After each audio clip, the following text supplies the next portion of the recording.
All right, 97.7 Outlaw Radio FM listeners, you already know what time it is, and right here, right now, we actually have a New Jersey hip-hop icon and legend right here live on the line. We got the one and only Sensei of the Artifacts. How are you doing this evening? Peace. What's good? How y'all doing?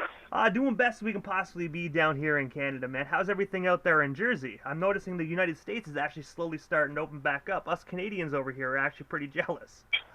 Yeah, I'm watching the news, brother. I'm watching the news. I see all the barricade stuff. I don't think we ready for too much any either. But everybody want to do what they want to do, and that's the price of freedom, I would say. But we're doing all right. I'm just going to follow the rules because I actually do want to go out on tour when all this stuff is over. So I just been being safe, man. And I gotta say, that's the best way to possibly be, man. I've been doing the same thing down here, man. And I'm not gonna lie, I hope when all these borders open back up and all the barricades get taken away, man, hopefully you guys can actually come down and actually do a show down here in Canada. We need a real hip hop show after all this. Man, listen, I had a little situation with the borders myself, but my situation could be easily rectified. They just got to understand what they're looking at on the computer. Once they do that, I'm there all the time. But I'm preparing though. But also, man, I'm going to dive right into this interview because I know you're a busy guy. But I want to take you back to the beginning of your iconic career this far, and I have to ask, what actually made you decide to get into the music industry initially? Well, being a fan of hip hop, I've been listening since I was 14. Earlier than that, but wanted to be a part of it because of what I got out of it. I wanted to be a superhero myself in music, where people listen to what we were doing as Artifacts. We wanted to put that out there to let people know that we, are a part of the culture, and let any MC tell you they're not going to tell you what I just said, because of the facts that you have to go through as far as learning this game and trying to make money out of it, but. For myself, even though there's money involved, I always wanted to just be what I wanted to be as far as what I listened to as a kid. And, when I say my top five is KRS-One, Big Daddy Kane, KRS, Rakim, and Chuck D, that won't change because those are the voices that I listened to that told me, you can do this too. And I just wanted to put my 2 cents and like I said, actually be a hero in this and make a difference. And also, as well, in the late 1980s, the Artifacts were born. I was wondering if you can actually tell us the story behind this iconic group, and of course, how did yourself, Tame One, and DJ Chaos originally get connected? Well, I knew of Tame just through graffiti in the hood. So we had the same friends, and we actually didn't know each other, but we had the same friends. These friends introduced us, kind of, sort of. I got affiliated with a crew called Boss Mob. My man Rhino CMZ, he became my producer. But what I didn't know was he was a producer for Tame and Mellow Max, a few others. And when I went to his crib to do some songs, I saw Tame's name everywhere on the walls. I was like, whoa, so he'd be here? He's like, yeah. I said, and then they played me a song. I'm like, that's him? He's like, yeah. I said, he rapped? He's like, yeah. I said, damn, he rapped just as good as he do his graffiti style. So, we got together. And, that was in maybe say 87, 88. And we've been together ever since. We met Chaos. He was actually doing a show in Newark where they had these, on certain weekends, they would have a performance, like a talent show. So he was in one of these talent shows, and we was going to the park. We heard these dudes rhyming, but then when we got to the park, Chaos was about to do Words That Manifest Juggle with a Gangstar record. And when we saw him do that, the first thing we said was like, damn, I don't think there's nobody out here that we know of that do that kind of DJing. You know what I'm saying? So I met him, and we walked up to him, rather, and got his phone number. This was maybe 89, 90. So, Chaos knew us before we was even Artifacts, but he was just our friend. He didn't get into the group until maybe 96 when we got into the second album. And our first DJ actually was Rock Raider. So any scratches that you hear on any Artifacts records is Rock Raider before Chaos came with us. Raider was on tour with us until he started doing the DMC battles is when he stopped, and we got Chaos to be with us. But Chaos had to also audition for Raider to be in the group because of what he did with us prior to him coming. So, I hope that gets the story up to speed, but that's pretty much what it was, and we all before Chaos passed, he was with us, like he was a part of the group. He wasn't like just a hired DJ. He was on the cover, he was on the credits, everything like that. So he was pretty much part of a group rather than just a DJ we knew. And I gotta say as well, first and foremost, rest in paradise to Chaos, man. One of the best DJs to ever do it on the East Coast, in my personal opinion. No doubt. When you hear a DJ Chaos scratch, man, he would probably say the same thing. Whenever you hear a DJ Chaos scratch, man, you know right then and there, man. To any hip hop fan, it will put a shiver right down your spine. Yep. And I can remember when we first got in the studio with him, and I told him, this is going to be cuts on this record, Chaos. This is forever. So like he did a couple of passes. This is when we was doing Art of Wax. He did a couple of passes, and I stopped him. I said, look, this is going to be on wax forever. I suggest that you do it again and do it like you really want to do it. We're not going to come back and do it again. My man blacked out on the whole song, and pretty much every song after that, he pretty much listened to what I said. And as we can see right now, him being gone, his cuts are timeless now, forever. So that's the thing I was trying to get him to understand. We don't know when we're going to go, but at least while we're here, make your legacy count. And also, as well, after being invited to WKCR in New York, you guys actually received a big record deal with Big Beat that was also in association with Atlantic Records. I was wondering if you can actually tell us a bit more about that record deal, and of course, what was it like working with a major label so early on in your guys' careers? Well, we actually went on Stretch and Barbito show through an invitation of Tame winning the freestyle battle over the phone. His verse was the best out of everybody that night, and the prize was him to go up to the station. But he told them he wanted to bring me because we were in, of course, a group, which we would call That's Them.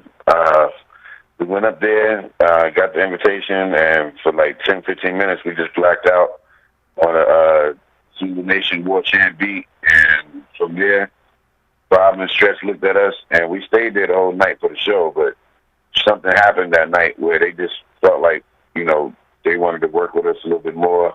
My man Rob Chulo, friends with them, his name Daddy Reef, he was an A&R at Atlantic Records, and Stretch worked as an A&R at the label too, on Big Beat. So, long story short, after that show, we became friends with them, and one thing led to another where Reef brought us to the label, and we didn't ever have the stories of listen to my demo or anything like that, or going to different labels and dropping off our demos. It was pretty much that one night solidified me and Tame's career. And we are still grateful to Stretch and Bob and Reef, to all of these people who brought us up there and groomed us in the beginning because, we didn't think doing that one freestyle we would get a record deal. So like at the same time, we got to work with a lot of people early on in their careers as well. T-Ray, he was working with Cypress Hill, and he was working on rock and heavy metal group records. And when we got with him, that was just, I would say he was working with Down South, Sean J. Period's group, and he was working with Double X Posse. So he was doing a lot. And then once we got with him, he pretty much gave us the blueprint for the first album, along with Redman and Buck Wild. But like I said, if you would have told me I was going up to that radio station that night, would have got us a deal. And we bypassed a lot of the industry stories of getting jerked and everything like that. I cherish those times because that was like the beginning stages for all of us, especially Stretch and Barbito show. So to get a deal from that, yeah, that was crazy.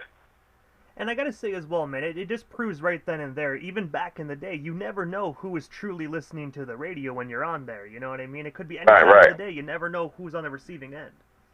And we was on there at like 1, 2 in the morning. So this show was like a dedicated show for the night, the people of the night. You know what I'm saying? Like if you was really into that kind of hip hop, you was listening, or you got your tapes ready. Most of the time I had a 120-minute tape and I would be listening. So I would make sure I'd try to get most of the show. But again, you never think that these things will happen, but you just have to be prepared. That was the one thing that we knew once we got a deal. We wanted to pretty much like when I told people to listen to Between the Rock and Hard Place, that was pretty much everything we went through in our childhood, growing up stages, learning hip hop, and that was us not perfecting it, but just giving our rendition of what we learned all the way up to then until we got to the next album, which showed our polish and you know what we wanted to sound like for real. And also as well, one album I gotta bring up is one that I personally feel did not get enough recognition in my personal opinion, and that's the album That's Them. That actually got released April 15th of 1997. I was wondering if you can actually tell our listeners the story behind this iconic record, and of course, it is still out there today to be streamed or purchased. Well, yeah, That's Them is on iTunes. Well, that's still a thing. There's so many different streaming, but it's out there now. Yes, the first album is on to buy as well. That's Them. That record, we made that record in anticipation of trying to top the first, but we wasn't trying to make another Between the Rock and the Hard Place. We also knew that we had to step it up a notch, and working with Sean J. Period. Sean used to come to the studio when we was working on the first album. So he was working with T-Ray. T-Ray was showing himself here and there.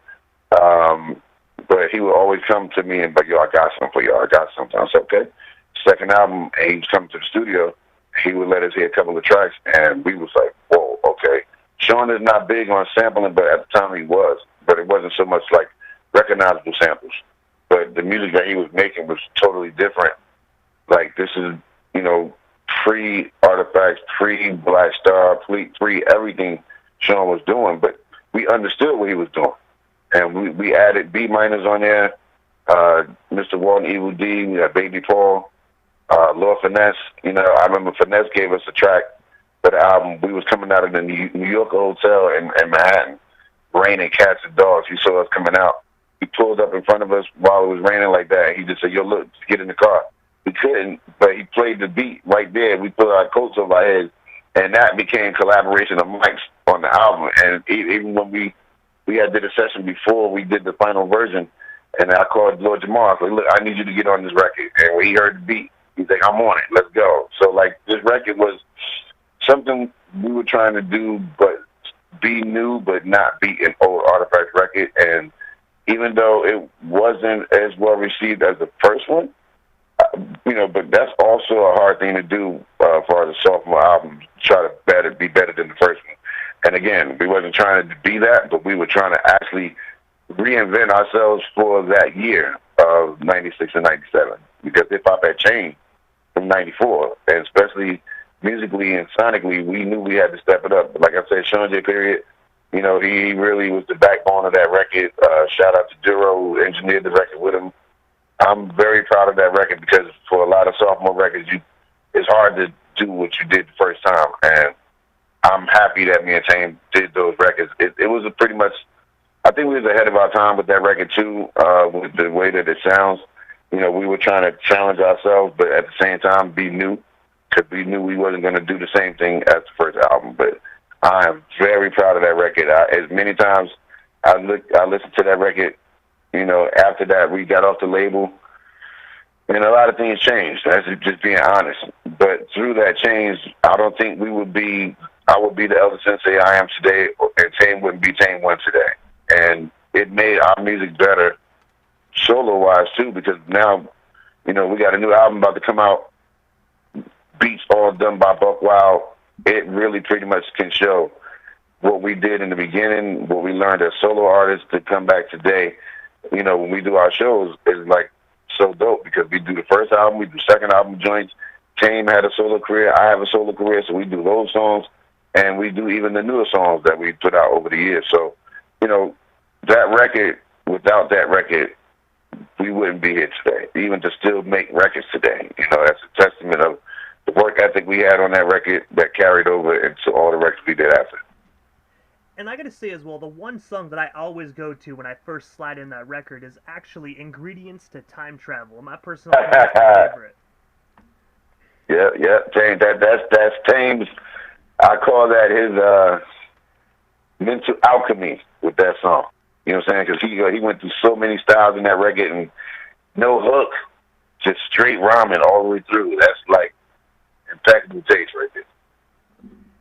And going into the 2000s, on October 1st, 2002, you actually released the album Relax, Relate, Release on the label Seven Heads. I was wondering if you can actually Hmm. tell us a bit more about this particular album, and of course, what was it like working with Seven Heads on your first solo project?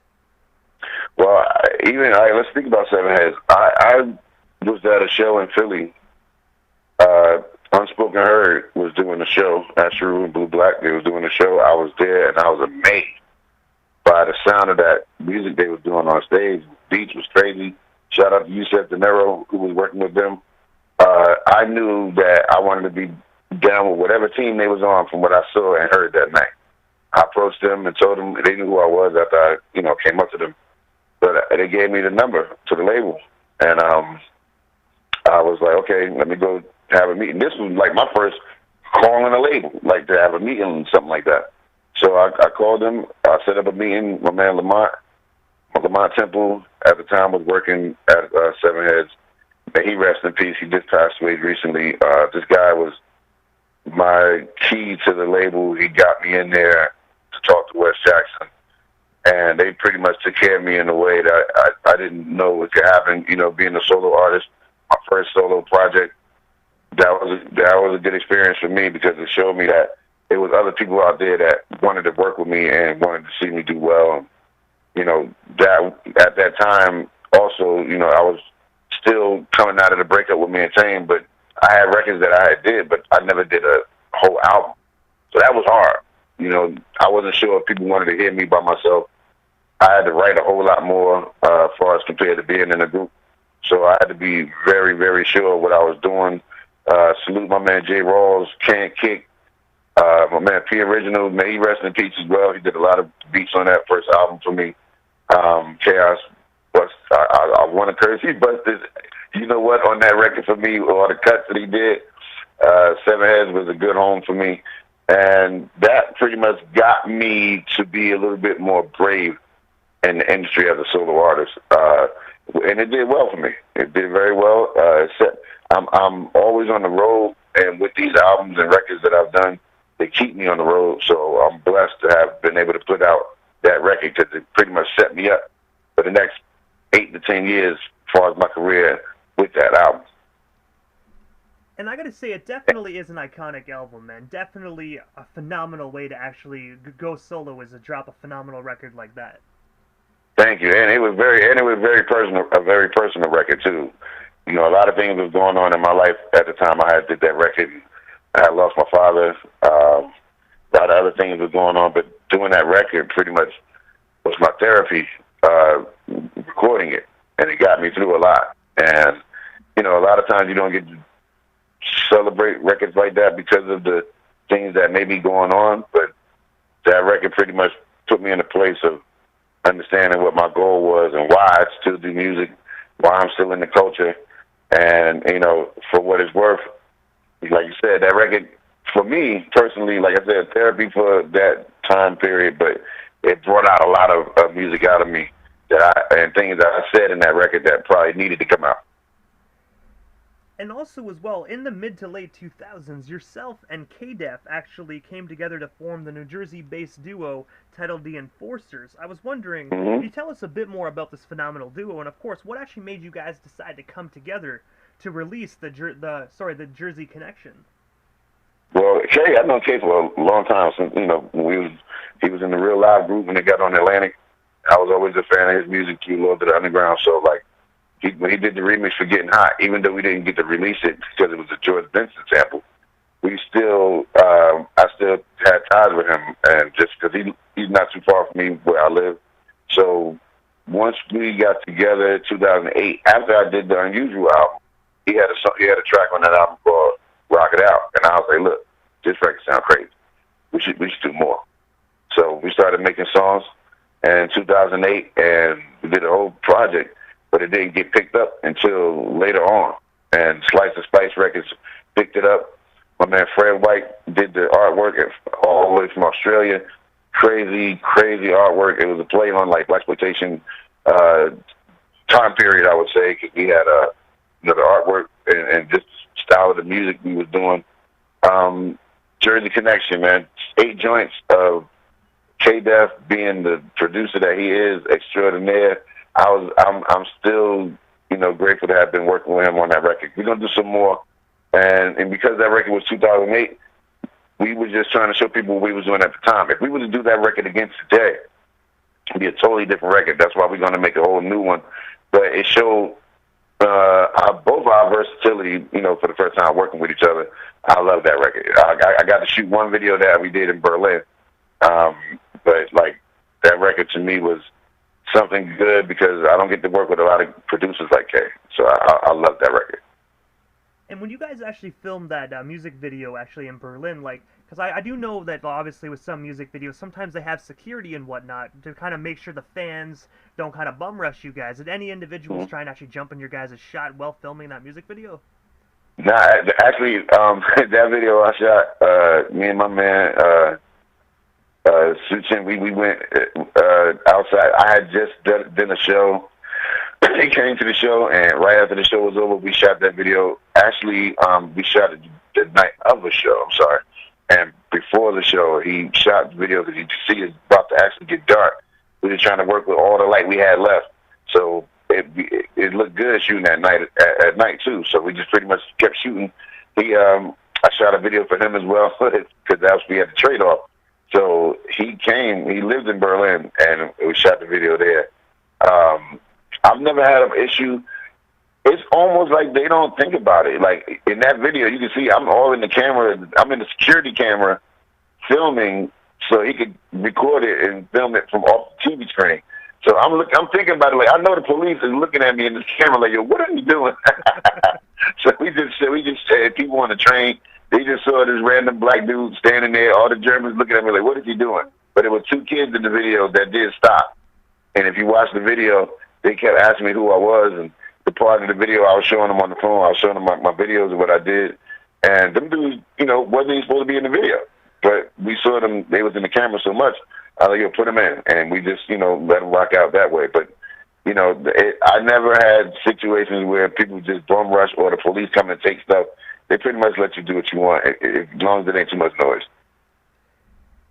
And also as well, going into just last year, September 24th to be exact, you actually released the album titled "Solving Cases" alongside Jake Palumbo. I was wondering, how did yourself and Jake get connected? And of course, can you tell our listeners a bit more about this most recent record? Okay, "Solving Cases," man. That's my man, me and Jake Palumbo. Jake Palumbo is an MC, producer, engineer. He's like everything wrapped up in one. I went to the studio just to do a remix for a song with me and Shabam Sadiq and my boy DJ Dister, Graffiti the World, actually, which is on the album, and it's on Shabam's album as well. It's his song, but we shared it. So I came to the studio just to do that. I got to rolling up. Me and Jake started smoking, and I was like, yo, play me some beats. And the beats that he played me, I was like, damn, that was fire. Like, yo, let's kind of like work on a project. I didn't know Jake at all. You know what I'm saying? I was just supposed to go there and do that one thing. And then I came back and recorded another song, did another one. I thought we just kept going. And for me, working with producers like Jake is a treat because this is a person that a lot of people may not know of, but the one thing that I know with me or myself or with Tame as a group, any producer that we work with go off and do bigger things than they did with us. Whether that's Buck Wild, Sean J. Period, Beat Minus, whatever, you name it. They all go to do bigger things. So I looked at Jake in the same way. And I just wanted to pull some stuff out of him that would pull things out of me as a writer, as an MC, which it did. A lot of these beats were very fresh. A lot of these beats challenged me to do things that I've never done as far as writing style-wise, and I enjoyed making that record because I knew and hopefully knew what this record would do for me and Jake, and especially Jake as a producer. It'll show his range. It'll show that, he's not just one type of producer, and he works with numerous MCs as well, so he has to change the style up. And I pretty much was like, picked his brain on where he wanted to go with me as an artist and what he wanted to hear me, type of sounds he wanted me to be on. But it was really easy because, after he got to know me, he would just play me joints and these were beats that he told me that a lot of people either passed on or joints he made specifically thinking about me on them. So, we got a couple of guests on there, Wordsworth, My own blood brother is on the song with me in Wordsworth. My man Joker, Rusty Jux, Sadat X is on the album. My man Innocent Flow, Scam is on the joint. So like I try to make records with people who are like-minded like myself. It may not be as famous as people may want them to be, but I know all of them spit. And this record, once the A side is all me, the B side is me and all the other guests. And we didn't know we did it that way until we started mixing the record, and that made for a better album too. Because a lot of times you have an album full of guests, and people don't get to go into the artist of whose record is. It is. So I told Jake, let's keep the features to a minimum, but get features that made sense of the people that we normally know or work with. So this record, was big for me. Me and Jake, we still shooting more videos for this. And with the COVID, it kind of slowed things down a little bit. But, this was the first release I did through, like, a Spotify drop, which was dope because we had, like, 2 or 3 weeks of promo and 3 different videos. So you can go on there. The first single is called Blast Off. Second single is called Bring It In Loud. The third one is called Rulin' Rock. So all these songs produced by my man Jake Palumbo. They all have videos. You can go on YouTube and check all of them out. Go to Jake Palumbo's page to subscribe and check these videos out and the future ones we're going to do. But that record for last year was a surprise for everybody, and I'm glad it was because I liked it. I enjoyed it. And I gotta say as well, I actually have a little taste of this record actually lined up right here immediately following this interview. I actually have Win, Lose, or Draw ready to be played here on the FM dial after this broadcast. Word. Thank you very much. That was one of the first records we did for the album too. But also, I have to ask Elder Sensei, what is next for you, man? Because I know you're always busy, you're always putting in work. Is there anything we happen to miss during this broadcast? Anything else you do still want to talk about or promote? What we still got you here live on the Canadian FM dial this evening? Man, okay, where do I start? Okay, like I said, Artifacts album is coming out this year. Entirely produced by Buckwild DITC, 10 songs. Me and Sadat X are working on the new album. We are people that don't know, me and Sadat X are a group. It's called XL. Take the X out of Sadat, take the L out of Elder Sensei, you get XL. We're working on a new album called Double XL right now. I have an album dropping. Also, my man Tony Galvin, a producer from Miami by way of Atlanta. And sad that he passed away before we got the record done, but it is coming out this year. I got a lot of guests on there. Morning Love is on the song. My man Skim is on the song. Dynaz. I got my man Shabam Sadiq, Star. And it just, this is a lot of underground flavor coming. I got a couple of more solo records coming out as well, but in the immediate, Artifacts record and Sadat X. Those are coming next.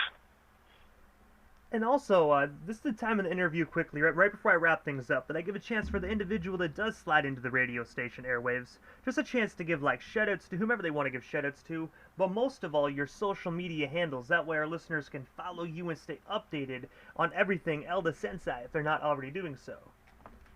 All right, yeah, you can go on IG. I suggest everybody check me out on IG, because that's where I'm at the most. My IG page is Sensei from NJ, Sensei from NJ, New Jersey. If you want to buy any merch from me, if you want anything, shout-outs, whatever, hit me on my IG page. I'm always on there. I'm on Twitter, Elder Sensei. I'm on Facebook, Elder Sensei Williams. They got my government all up there, so it's no problem. You can check me out on there, but mostly Instagram. I got my link in bio as far as the merch page. And any news that you want to know about me, you follow me there, and that's where you get everything. And I got to say, first and foremost, man, thank you so much for just giving us a bit of your time here this evening and coming on the 97.7 FM airwaves. Truthfully, it was an absolute honor and most definitely a privilege, man. I've been a fan for a long time, so just thank you so much for giving us a bit of your time, and I'm definitely looking forward to all the new amazing projects that are coming this year in 2022. Man, thank you. I appreciate you for having me. I wouldn't be able to spread all this info if y'all didn't have me on. So salute to everybody that's listening, to everybody that's following Artifacts. We are here. We are still together. We are a group, and we love y'all for being fans of our music and for keeping us alive all these years. This is the only reason why we're able to make these records. So we humbly appreciate y'all. And I gotta say, us fans, we definitely appreciate you guys as well, man. Thank you so much, and definitely have yourself a wonderful night out there in New Jersey. You do the same out in Canada. I'm gonna be out there soon, y'all. Hey, most definitely. We're ready for it. Okay. All right. Let's do it. Most definitely, man. Have yourself a wonderful night. Thank you so much. You too. All right, brother.